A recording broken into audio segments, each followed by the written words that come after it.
दंडवत प्रणाम। श्री गोविंद प्रभु महाराज की जय। रिद्धपूर चरित्र लिया क्रमांक 109 तथा भोजन प्रसंगे आहिता म्हणणे। भाईंभट 8 दिवस राऊळांसहित सर्व भक्तजनांना महाउपहार करायचे। राऊळांची आरोग्य झाल्यानंतर भटोबासांसहित सर्व भक्तजनांची पंगत उंचमठाच्या चौकात बसायची।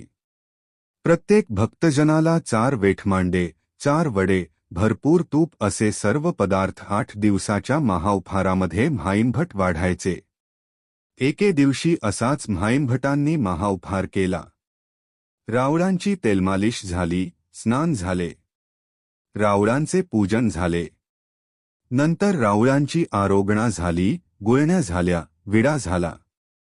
त्यानंतर सर्व भक्तजन ही पंक्तीत जेवले।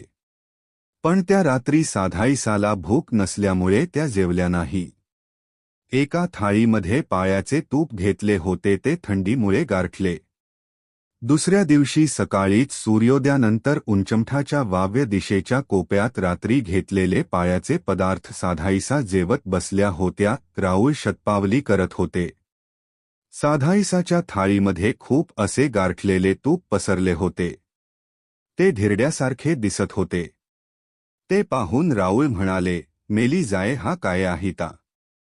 आवो मेली जाये हा आहिता होय म्हणे। साधाईसा म्हणाल्या, ना जी हे तूप काली भिक्षा दिधली ते रात्री मज भूक नसेची। आता भूक लागली ते मी जेवीते जी। राऊळ म्हणाले, आवो मेली जाये तूप फेडी फेडी।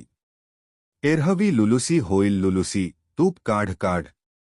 एवढ्या तुपाने अपचन होईल। राऊळांच्या आज्ञेनुसार साधाईसाने थोडे तूप काढून ठेवले। नंतर त्या जेवल्या। ह्या लिखाणात काही चुका असतील तर क्षमस्व।